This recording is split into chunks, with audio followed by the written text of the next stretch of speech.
والله يدعو إلى دار السلام ويهدي من يشاء إلى صراط مستقيم.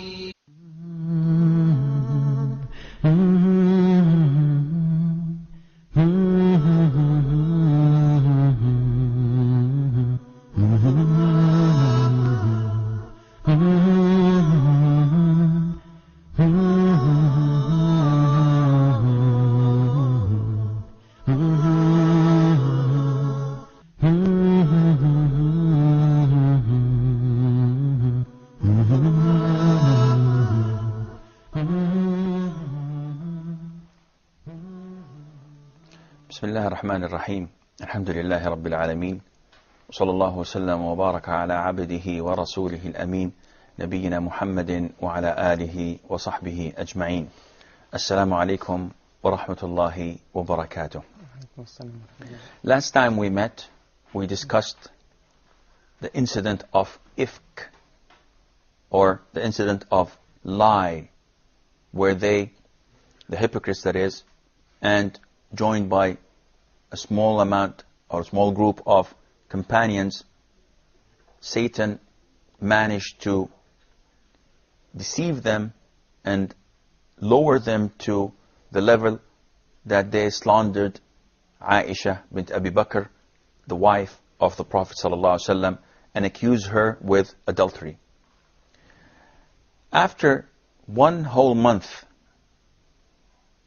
of testing and intensity, the Prophet ﷺ did not receive any revelation from the heavens instructing him of the innocence of Aisha or of accusing her of what people are gossiping of. 1 full month, then the relief came from Allah the Almighty. It was revealed to the Prophet ﷺ that Aisha was innocent, and this is located in the surah of Nur. No, Surah An-Nur. Now, the Ahzab had everything to do with Bani Qurayza and the battle of Al-Ahzab, the trench, while Surah An-Nur had at the very beginning all about Al-Ifk and the incident of these lies that were said about Mother Aisha, may Allah be pleased with her. Going back to the consequences of this incident, the Prophet ﷺ, as it was obvious and clear to him that she was innocent, had to punish those who slandered Mother Aisha and accused her of adultery with Safwan ibn al-Mu'attal, because this is Allah's given right to her, and this is an Islamic practice. It shows you how Islam honors women, in the sense that if a person slanders a woman and says that she committed adultery or any act of fornication, if he does not bring forward 4 witnesses, he is punished in Islam by striking him 80 lashes as a punishment of what he had said. For the men also? And also for the men. If someone accuses a man without bringing forward this, then they will be, or he will be punished likewise.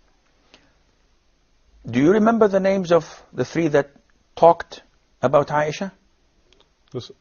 Abdullah ibn Well, Ubayd. Abdullah ibn Ubay, and this is the funny thing, the majority of scholars say that he was not punished. Though he is the head of the hypocrites, yet he was not punished because there were no proof that he spoke. And he was so smart that he would not condemn himself by saying something that would indict him. He only used to say, what did you hear? Did anything happen? Did you see anything happening between Safwan and Aisha? Come on. Is it possible? Them traveling alone for a full day and coming late? And he would, make people talk and do, Suspicious. and fall into sin while he's in the clear. But he's the one who provoked them and made them talk. So he was not punished. Muhammad? Yeah, so I believe that the companions which got punished, like the 3 companions. Do you know their names? Hamna bint Jahsh. Hamna bin Jahsh. And she is the sister-in-law of the Prophet ﷺ. Her sister was Zainab bin Jahsh, the cousin. Both of them were cousins of the Prophet ﷺ. Now, the Prophet himself, in his effort to know the truth, because Hamna talked about Aisha in a bad sense. So the Prophet went to Zainab, his wife, and he told her, he asked her, Zainab, do you know anything about Aisha? Now, Zainab and Aisha are co-wives. So it is normal practice that a co-wife would say something bad about her sister so that she would elevate her status with her husband. But Zainab, as described by Aisha herself, she said, while Zainab, when asked by the Prophet ﷺ, her piety, her fear of Allah protected her. And no other wife was so close to the Prophet ﷺ than Zainab and myself. So she was very close to the Prophet. It was her chance to take her position. Yet, she said that her piety protected her. What did Zainab say? Zainab said, I protect my eyes and my tongue from saying something that I did not see. All what I know about Aisha is that she is a very good woman. Subhanallah. Look at this faith and belief. And this again teaches us that though jealousy exists, and anyone that claims that there is no room for jealousy between sisters, between co-wives, is insane. This is human nature.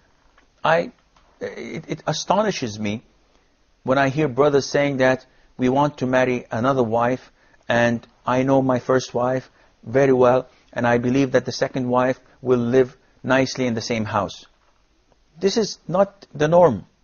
It's something that is not normal, it's abnormal. You should be worried if they're not jealous. They should? They should be worried if they're not jealous. If they're not jealous, there definitely should be something or a reason of concern, because this is normal to be jealous. But what is not normal, what takes effect after the jealousy. In Islam, the Prophet ﷺ was approached by one of his companions. So the companion said, O Prophet of Allah, advise me. So the Prophet looked at him and said, do not become angry. So the companion said, okay, give me more, advise me more. The Prophet kept on saying, do not become angry, do not become angry. And he kept on repeating it. Scholars say that becoming angry is not a problem of itself, because everyone has to become angry at one time or the other. This is not something you can control. But what you can control is your actions. So your actions are the things that you are held accountable at the side of Allah. Feeling angry is human nature. And that is why in Islam, it's permissible for me, if I am not on good terms with a brother, if we have a fight, that I do not talk to him only for 3 days. This is a buffer zone to cool down a bit. This is from Allah Azza wa Jal. After 3 days, if I meet him and if he meets me, and we do not exchange greetings and salam, then Allah Azza wa Jal is angry with both of us. So look at the beauty of Islam. Islam gives you a room to feel angry and to be upset. But it tells you should not exceed 3 days. And again, Islam tells us that jealousy is human nature. So it's natural for a wife to feel jealous from her co-wife. What's not natural, and it is not acceptable, is when the wife lies, betrays, or harms her co-wife in order to get a better status with her husband. And that is why in Islam, as the Prophet ﷺ teaches us, that it is forbidden for a wife to ask the divorce of her co-wife. This is completely forbidden in Islam. And this is illustrated clearly when a person proposes to a woman, and he's married, and she says, well, I'll accept your proposal and I will marry you if you divorce your first wife. Now this is completely forbidden. You either accept him as he is or reject his proposal. But to have it as a condition and request harming your sister in Islam, this is unacceptable in Islam. Okay, Hamna bin Jahsh, she was the sister of Zainab bin Jahsh. The second one?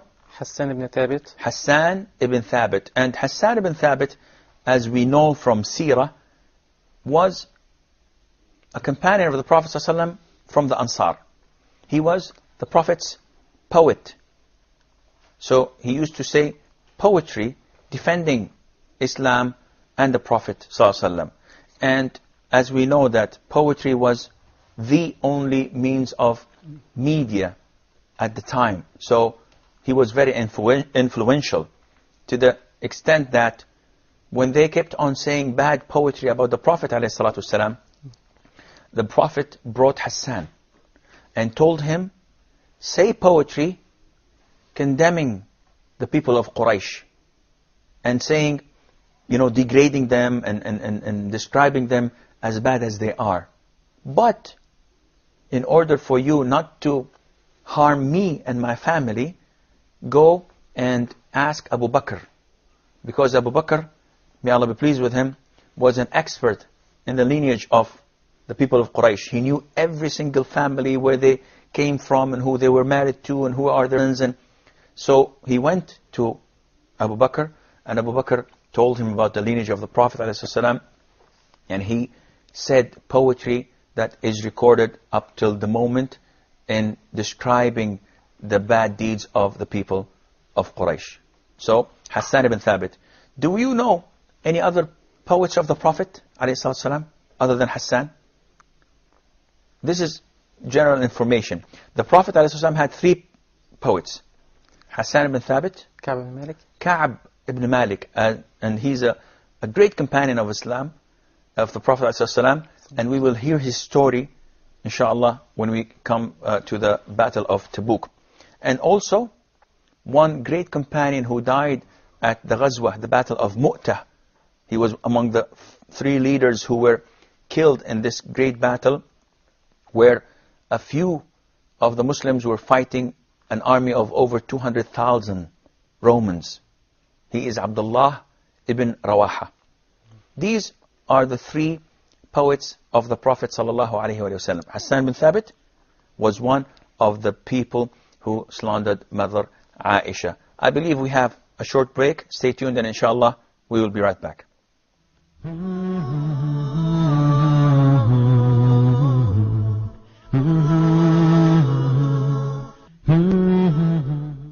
Comes to you the truth and the attribute of the one who created you, that he's one and alone running this universe, that he doesn't become born, he doesn't die, he doesn't eat and then go to the bathroom. This is not God. You have problems here. Yeah. It doesn't make sense. Who was Jesus worshipping? Because it's recorded in the Gospels. Despite all of the other issues about the Gospels, we put those aside. We just say it's mentioned there that Jesus worshipped God. One who protects us from hunger.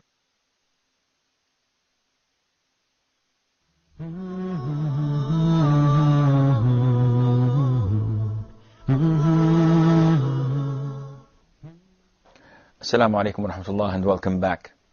Just before the break, we mentioned 2 of the companions of the Prophet ﷺ who tripped and made the mistake of slandering Mother Aisha, the wife of the Prophet ﷺ.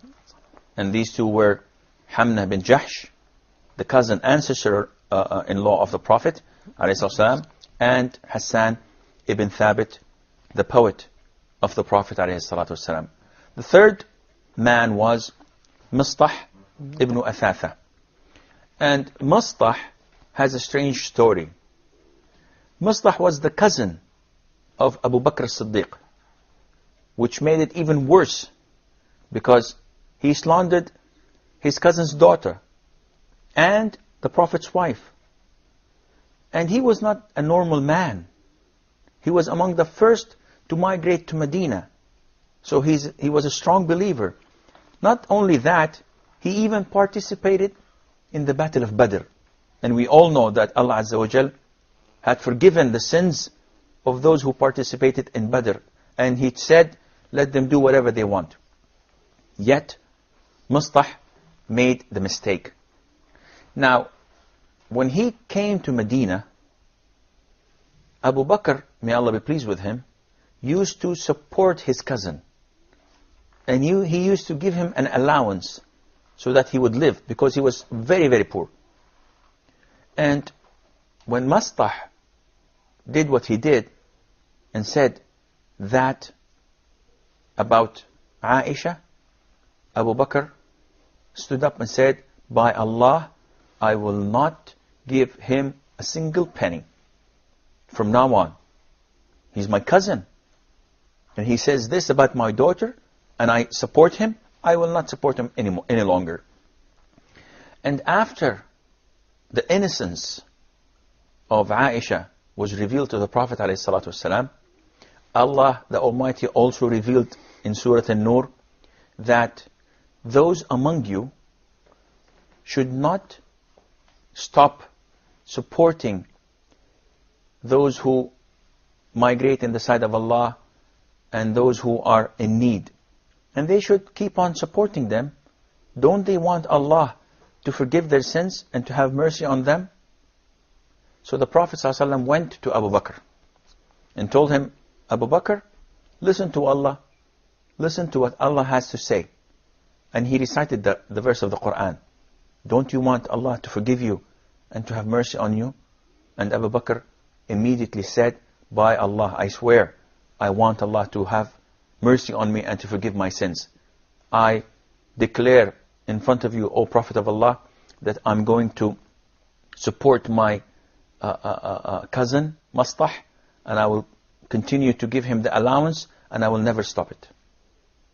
If you look at Abu Bakr's attitude and what he did, it's very strange. A relative, a close one to your heart, hurts you so bad. The normal and acceptable thing would be, is for you to punish him. If you don't want to punish him, at least don't support him. But Abu Bakr goes against all odds and continue to support his cousin, because Allah revealed in the Quran that this is one of the means that you gain the forgiveness and the mercy of Allah Azza wa Jal. Is that action from, or this attitude from Abu Bakr as-Siddiq, may Allah be pleased with him, is because the influence which he got from the Prophet's mercy, that the Prophet's mercy got an effect on Abu Bakr as-Siddiq by being with him all his life as a very close companion to him, or because like something from his own belief? Well, actually, it's a combination of both. Whenever you are accompanied by a righteous person, by default you have to take some of his characters. And if your belief tells you to follow the Quran and Sunnah, and the Quran tells you to have mercy and to forgive, then you're definitely going to do this by your own self. So it's obvious that it's a combination of both. Abu Bakr is learning from the Prophet ﷺ, and at the same time he is getting it from the Quran and following the instructions of the Quran. Now, the Prophet ﷺ had these three companions punished for what they had said. And this punishment by itself, known as al-hudud, the punishment for stealing, the punishment for killing, the punishment for slandering, the punishment for drinking intoxicant or consuming intoxicants, the punishment for adultery, fornication, all of these, though these punishments are inflicted in this world, they are a relief to the sinners, because they erase all the sins. And Allah's mercy and kindness forbids that two punishments are given to the same sin.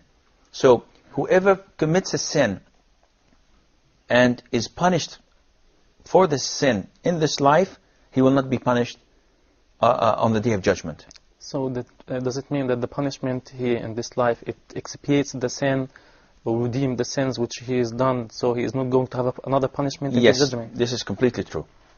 Therefore, once the punishment has been inflicted on these three companions, their records were set straight, and alhamdulillah, they will start a new page. But this teaches us that the companions are human. They're not angels. They make mistakes, and they are among the best of humans. As in the Prophet's hadith, the Prophet says, sallallahu alaihi wasallam, all mankind is considered to be sinful, and the best among these sinfuls, those who repent to Allah. And they repented, and they were punished for what they had done. Scholars also agree, and it's the consensus of scholars, that whoever dares and slanders Aisha after she was cleared and said to be innocent by Allah in the Holy Quran, whoever slanders her is not a Muslim. This action of his nullifies Islam automatically. And unfortunately, there are sects among us who claim to be Muslims who tend to slander her and say that she did this and she did that. Though the Quran tells us that she is innocent and all of this is not true. The consensus of scholars, whoever slanders her, Aisha, may Allah be pleased with her, is considered to be a kafir. And he had committed an act of blasphemy. This event is over, alhamdulillah, but it helped in elevating people. And it was good, as mentioned in the Quran. Do not think it to be bad for you. No, it's good for you. Because this raised the level and status of Aisha, who was cleared by Allah in the Holy Quran. And it also taught the Muslims that they should observe their tongues and not to engage or indulge in chit-chatting that would probably throw them in hell. As the Prophet tells us, alayhi salatu wasalam, that a man may talk and say something, a word, without paying any attention to it. This word throws him in hell more than 70 autumns, 70 years, just because of this word that he had said. So it's very critical that we observe whatever we say. Now, the Prophet ﷺ was approached by Juwayriyah bint Al-Harith ibn Abi Darar. And we know that Al-Harith ibn Abi Darar was the leader of Bani al-Mustalaq. And as you recall, Bani al-Mustalaq, the Prophet went there ﷺ because of their role in giving aid and participating in the Battle of Uhud. So he went there to punish them. He killed 10 of them. Their leader fled the area, and he got all their belongings, and he took all of their land. 2,000 camels, 5,000 sheep, and more than 200 families were enslaved. Among them was the daughter of their leader, Juwayriyah bint Al-Harith.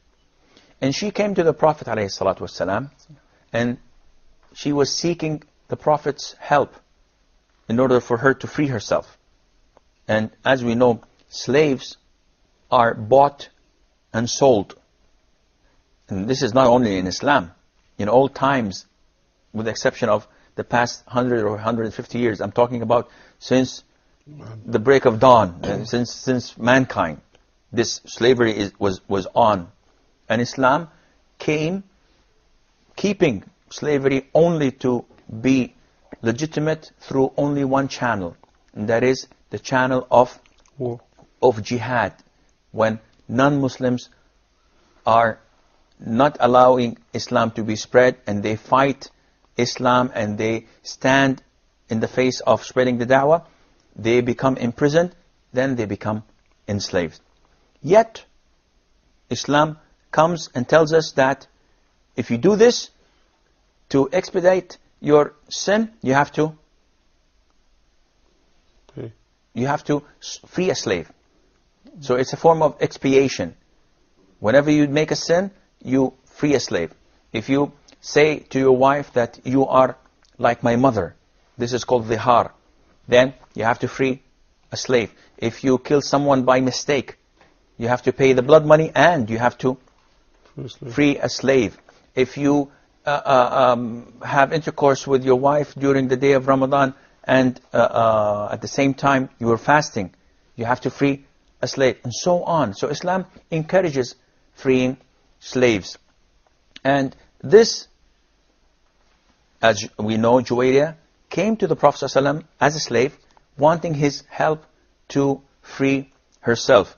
I'm afraid that this is all the time we have for today's program, but inshallah, next time we meet, we're going to continue talking about Juwayriya. May Allah be pleased with her. Until then, fi amanillah, wassalamu alaikum wa rahmatullahi wa barakatuh.